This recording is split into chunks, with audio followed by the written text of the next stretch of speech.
ദൈവ സാന്നിധ്യം നിങ്ങളിൽ, നിങ്ങളുടെ ശരീരത്തിൽ, നിങ്ങളുടെ മനസ്സിൽ കുറഞ്ഞുവെന്ന് മനസ്സിലായാൽ അത് കൂട്ടിയിട്ടേ നിങ്ങൾ ബാക്കി കാര്യങ്ങൾ ചെയ്യാവൂ. ഹല്ലേലൂയ. എന്ത് കാര്യം ഉണ്ടെങ്കിലും മാറ്റിവെച്ചേക്കണം. മാറ്റിവെച്ച് ദൈവസന്നിധിയിൽ വരണമെങ്കിൽ ഇവിടെ വന്നിരുന്നോളണം. ദൈവമക്കളുടെ കൂടെ ഇരിക്കണമെങ്കിൽ കൂടെ ഇരുന്നോളണം. കൂടെ ഇരുന്ന് ആ സാന്നിധ്യത്തിലേക്ക് മടങ്ങി വരണം. ആ സാന്നിധ്യമില്ലാതെ ഒരു ഒഴിഞ്ഞ പാത്രം പോലെ നടക്കരുത്. ആ സാന്നിധ്യം ക്ലിയർ. ഞായറാഴ്ചയ്ക്ക് വേണ്ടി കാത്തിരിക്കേണ്ട.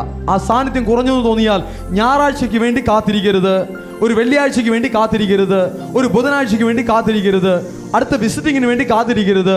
ദൈവമക്കളോട്ട് വേഗം കണക്റ്റഡ് ആകണം. ദൈവസന്നിധിയിൽ വേഗം വരണം. എല്ലാം മാറ്റിവെച്ച് അവിടെ ഇരിക്കണം. എനിക്ക് ആ സാന്നിധ്യം വേണം. ഒന്ന് ഫില്ലായി പോകണം, ഒന്ന് നിറഞ്ഞു പോകണം. ഇതാണ് ദൈവത്തിൻ്റെ മക്കൾ. ഇതാണ് മണവാട്ടി. ഇതാണ് ക്രിസ്തുവിനോടുള്ള കണക്ഷൻ. ചുമ്മാ തോന്നും പോലെ ജീവിക്കുവാൻ വേണ്ടിയിട്ടല്ല, ആ സാന്നിധ്യത്തിൽ ജീവിക്കണം. ദൈവ പൈതലേ, മണവാട്ടിയെ, മണവാട്ടി സഭയെ, ആ സാന്നിധ്യത്തിൽ നീ എപ്പോഴും ഇരിക്കണമെന്ന് കർത്താവ് നിന്നെ കുറിച്ച് ആഗ്രഹിക്കുന്നുണ്ട്. ഹല്ലേലൂയ. വേറെ സാന്നിധ്യം ഒന്നും വേണ്ട. ആ സാന്നിധ്യം മതി. കർത്താവിന്റെ സാന്നിധ്യം മതി. ആ സാന്നിധ്യത്തിൽ തന്നെ ഇരിക്കുവാൻ റെഡി ആയിക്കോ.